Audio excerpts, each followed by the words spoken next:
Bom dia, que o Mestre Jesus nos ilumine nessa manhã, para que possamos bem compreender o capítulo que nós estamos estudando. Nós estamos no capítulo 4 do Evangelho segundo o Espiritismo, que é baseado numa frase, numa assertiva de Jesus que diz: ninguém pode ver o reino de Deus se não nascer de novo. E ele disse isso para provar para Nicodemos que a gente precisa reencarnar para que a gente possa evoluir e aí sim chegar até o reino de Deus.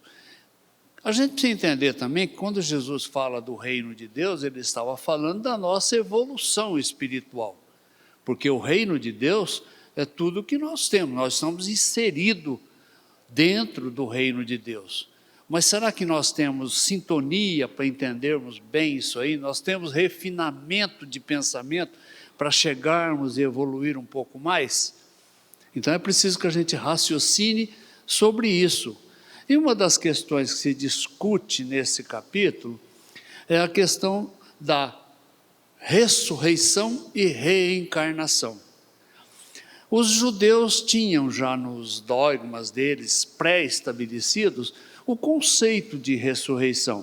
Eles entendiam que os profetas, certos espíritos assim de valor, de escol, eles ressuscitavam e voltavam à vida e continuariam no seu ministério.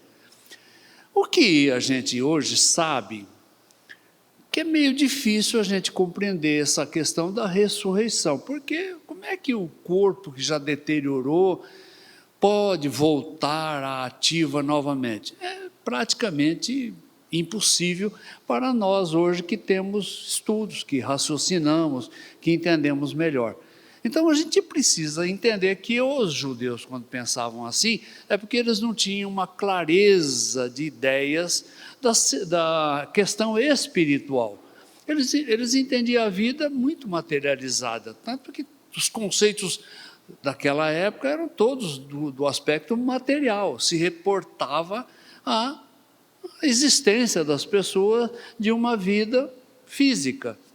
E até hoje, né, se a gente pensar bem, o nosso raciocínio, a nossa forma de encarar a vida se restringe sempre a uma existência, se restringe sempre a uma existência de uma pessoa, que vai até 100 anos, vamos colocar assim. E não passa nem pela nossa legislação, o nosso Código Civil, o nosso Código Penal, eles não cuidam daquela questão espiritual, que é a verdade que existe no mundo. Então, se a gente é espírita, nós entendemos que primeira coisa que nós precisamos saber é que existe Deus. Depois o princípio espiritual que vem de Deus. E a matéria, e o campo material. Que tudo é feito por Deus, tudo isso vem de Deus. Mas essa questão do espírito, ele evolui independentemente da matéria. Ele continua vivo. E isso às vezes não passa pelas nossas cogitações. Porque quando a gente planeja a nossa vida, nós não planejamos a nossa vida em termos espirituais, nós planejamos a nossa vida em termos materiais. Eu tenho um plano de vida, vou fazer uma carreira tal, vou estudar isso, aquilo, outro, e daqui 40 anos eu vou me aposentar, e aí eu estarei feliz porque realizei o meu sonho. Mas e nesse transcurso? Eu realizei o meu sonho espiritual? Nós não cogitamos disso. E é preciso que, nesse capítulo, fica bem claro que a gente precisa cogitar disso. Nós precisamos pensar como espírito. Eu estou hoje reencarnado numa família, tenho filhos, esposa, mãe, pais, enfim, aquele grupo familiar que me dá o suporte. Eu estou nesse meio. Mas E o meu raciocínio, e o meu amor, e as minhas afeições, fica restrita a esse corpo físico? Não, ela é algo que transcende o meu entendimento. Quem é que pode definir amor? Quem é que pode qualificar amor? Querer bem a alguém? Não tem como, isso é uma intensidade de sentimentos que é espiritual, vem do espírito, e é isso que nós precisamos entender. Mesmo estando reencarnado, eu tenho as experiências necessárias, eu tenho que administrar aquela vida que me foi proposta pela espiritualidade, eu tenho que criar os filhos que me foram confiados, mas também eu devo me preocupar com a evolução espiritual. Dentro dessa atividade física, eu devo fazer o possível para ser o melhor de mim mesmo. Então, quando eu penso em ser o melhor de mim mesmo, eu estou preocupado com a minha evolução espiritual. Quando eu me preocupo com o ontem, eu faço uma comparação assim como Santo Agostinho fazia, e tem no Evangelho uma passagem dele, que ele explica como é que ele exercitava esse processo de aprimoramento espiritual. Ele todos os dias, ao final, antes de se deitar, ele fazia uma reflexão e rememorava todos os acontecimentos do dia. E ali ele analisava se ele foi injusto com alguém, se ele ofendeu alguém, se ele tinha falado alguma coisa que pudesse causar a alguém um transtorno, um desequilíbrio ou uma ofensa qualquer, e que quando ele descobria isso, ele se preocupava de em seguida, no dia seguinte, ir lá e acertar essa questão. Então veja que a receita de Santo Agostinho é o ideal para que nós então cuidemos da nossa evolução espiritual, porque a nossa evolução não é apenas material, ela é espiritual. Eu volto na minha próxima reencarnação, dependendo do grau de evolução, dependendo do aprimoramento moral que eu consegui nessa vida que eu experimentei durante 100 anos, vamos colocar aí. Depois é que eu vou saber, que eu vou ver se eu fiz algum progresso, se eu surtiu algum efeito, porque se eu ficar repetindo padrões e me preocupar apenas com o aspecto material, eu estou repetindo em reencarnações e mais reencarnações, sem fazer nenhum progresso. Não passa pela minha preocupação progredir moralmente, progredir espiritualmente. E é isso que nós precisamos levar em conta sempre. Aí vem aquela questão que muita gente fica preocupada em saber como funcionam os laços de família, os vínculos familiares no plano espiritual. Será que quando eu desencarnar, será que quando eu chegar lá eu vou encontrar das reencarnações anteriores que eu tive, além daquela mãe, daquele pai que eu tive nessa reencarnação, será que eu vou encontrar as demais mães, os demais pais e os demais filhos que por acaso me foram confiados em outras reencarnações?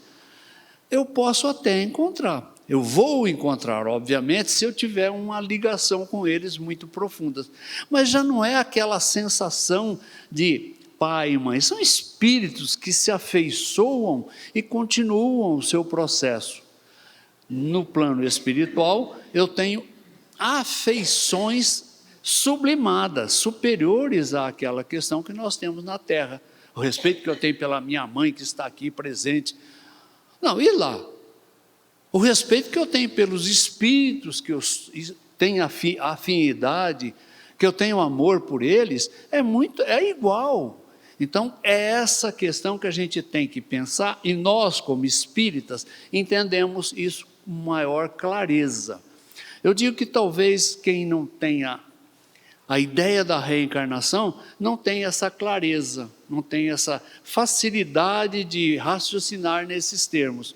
É por isso que a maioria das religiões fica tratando os fenômenos espirituais e a questão da aparição depois da crucificação de Jesus como um ato misterioso, reencarnação, um ato de milagres, e fica cultuando o milagre constantemente. Nós não precisamos disso, porque nós entendemos o mecanismo da reencarnação e o mecanismo das aparições dos espíritos. Nós entendemos disso. A literatura espírita é tão ampla para esclarecer isso, e nós precisamos, então, estudar para que a gente não fique vacilando constantemente. Eu estou dizendo isso porque, às vezes, a gente encontra em conversa com companheiros espíritas, eles ficam falando: na próxima reencarnação eu não quero ser isso, eu não quero ser aquilo. Olha, será que a gente tem essa escolha aqui ainda? A gente teria essa escolha se a gente tivesse uma evolução suficiente para poder estabelecer o que eu quero na minha próxima encarnação. Mas se eu ainda estou em prova, se eu estou ainda num processo de evolução, de compreensão dos mecanismos do reino dos céus, eu não tenho essa escolha. Essa escolha, às vezes, é compulsória.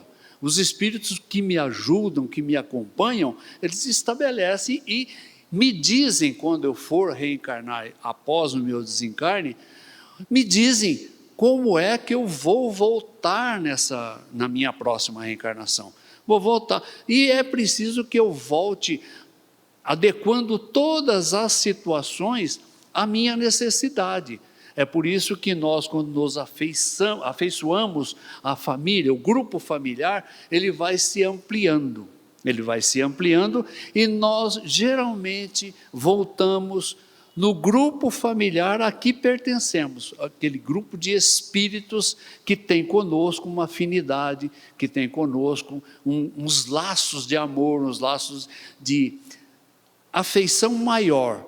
E compromissos, esse grupo de espíritos às vezes tem conosco compromissos de evolução em conjunto. Então a gente precisa compreender que a família espiritual, ela amplia a cada momento que nós passamos, porque nós também ampliamos a nossa capacidade de amar à medida que nós vamos evoluindo. E lá no plano espiritual não se cogita mais dessa ligação material, essa ligação que a gente tem aqui dentro do nosso raciocínio dessa reencarnação, de minha mãe, minha mulher, meu filho. Não é meu, é o espírito que está comigo, trabalhando na evolução espiritual e às vezes até me ajudando na minha evolução espiritual. É preciso que eu entenda isso. É por isso que a gente tem um preceito da doutrina espírita que: espíritas, amai-vos e instruí-vos. É preciso que a gente se instrua para que a gente evolua. Senão, nós vamos repetir padrões por muitas reencarnações. É preciso que eu me instrua, entenda o mecanismo e que eu haja de acordo com esse mecanismo de evolução espiritual. Então, os laços de famílias não tem perigo de continuar e achar 15 mães lá no plano espiritual, 15 pais, porque são espíritos amigos. Às vezes, numa reencarnação seguinte, aquela minha mãe vem como minha filha. É a evolução e é os eventos de acordo com as necessidades de cada um.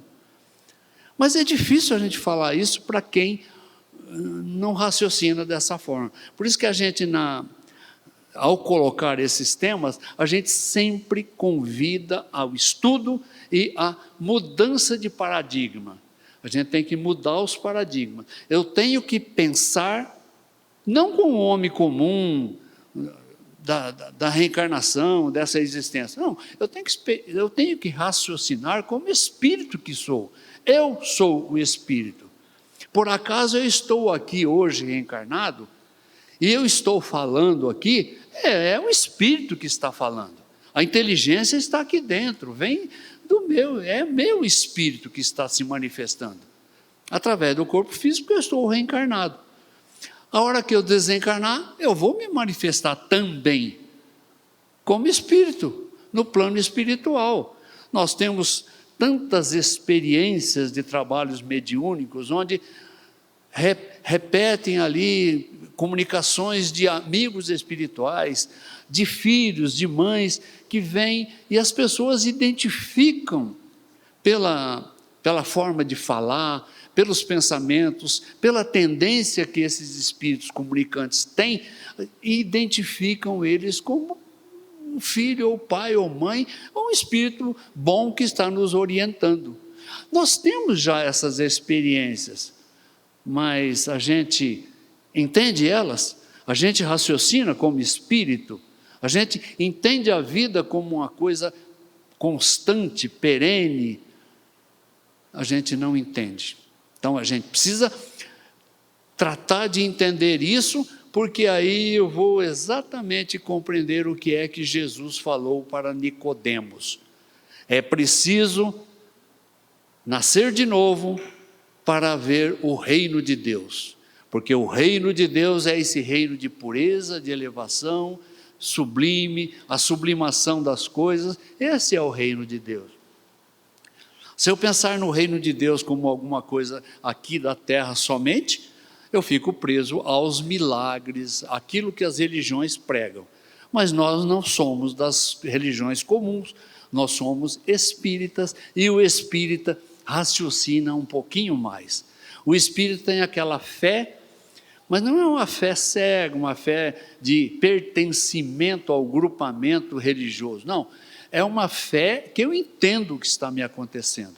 Eu tenho essa fé porque é o Espírito, eu tenho essa fé porque eu tenho certeza da vida espiritual e eu tenho certeza das ideias que eu recebo através dos Espíritos que me acompanham.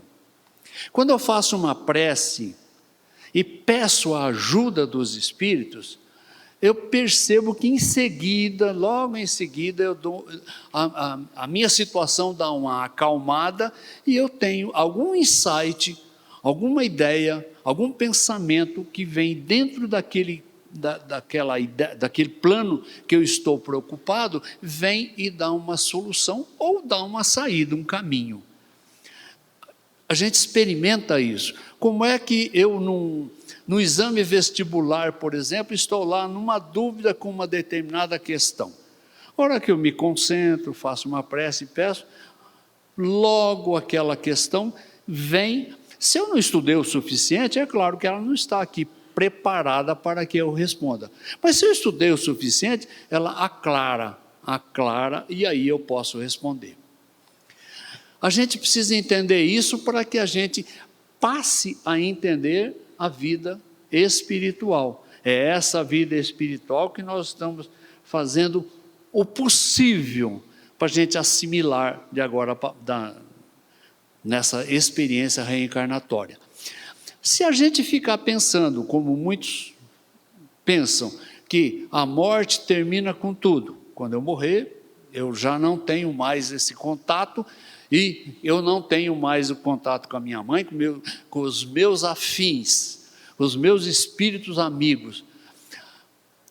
Aí fica muito triste, fica uma coisa materializada, é o que a maioria das pessoas pensam. E quando fica essa coisa materializada, que não concebe a existência espiritual, começa aquela questão de aceitar o milagre, o sobrenatural, as coisas que acontecem que eu explique. Não, o espírita tem que explicar tudo, porque tudo tem uma lógica. Eu preciso trabalhar com a lógica para que eu entenda tudo isso. E a hora que eu entendo a lógica, aí sim eu posso exercitar aquele raciocínio cartesiano, Descartes. Descartes, penso, logo existo. Se eu penso, é o mecanismo do espírito que está pensando. Não é o meu cérebro que está aqui funcionando, não. É um mecanismo que eu tenho para que isso se manifeste. Então, quando eu tenho uma fé raciocinada, raciocínio vem de Descartes, da razão. Quando eu penso isso, eu vou lá buscar, a minha fé se aprimora. Aí não é mais apenas uma fé comum de pertencimento, não. É uma certeza de que eu, na minha família, estou amparado espiritualmente e os espíritos familiares, os que me antecederam naquele grupamento familiar, estão ali a nos ajudar constantemente. É só nós termos respeito por eles, orarmos em benefício deles e pedir deles a intercessão, eles vêm e dão as ideias. Dão as ideias que a gente não sabe de onde veio, mas que eles dão. Então é esse o detalhe importante para que nós compreendamos o reino de Deus. O reino de Deus é exatamente isso. E Jesus deixou isso bem claro quando ocorreu aquela transfiguração no Monte Tabor, em que Jesus fica todo transcendente, todo iluminado, todo resplandecente, e os discípulos viram aquilo, os 3 que estavam com ele viram aquilo, e Jesus em prece, veja que Jesus, aquele Espírito superior, né, em prece ele se liga a Deus, ele se liga ao plano espiritual diretamente, e isso apareceu para os seus discípulos, e eles tiveram a oportunidade de ver, nesse momento, ao lado de Jesus, em oração, Moisés e Elias. Eles tiveram a oportunidade de ver isso aí, visualizar esses espíritos presentes. E aí um deles faz uma pergunta para Jesus. Mas não é necessário que venha Elias primeiro, para que depois viesse o Filho do Homem, ou Jesus? Aí Jesus responde com uma clareza sibilina, uma coisa fantástica. Ele fala, Elias, na verdade, já veio, e fizeram dele o que bem entenderam. Os discípulos, você vê, os discípulos mais simples, mais distantes dessa elevação espiritual, mas os discípulos entenderam que Jesus estava se referindo a João Batista. João Batista veio, era falante, era peremptório nas suas assertivas, tanto que ele foi degolado por causa exatamente disso. Tal como era Elias, lá anos, 700 anos antes, aquele profeta, aquele que vinha e fazia da mesma forma, exigindo que as pessoas se modificassem. João Batista repetia exatamente, porque é o mesmo Espírito. Os discípulos entenderam, e nós às vezes ficamos aí questionando e achando que é o maravilhoso, que é isso, que é isso. Mas gente, vamos parar com isso, vamos estudar um pouco mais. É preciso que nós entendamos, para que então o reino de Deus fique mais claro para nós. Que o Mestre Jesus nos ajude nessa tarefa de esclarecimento espiritual.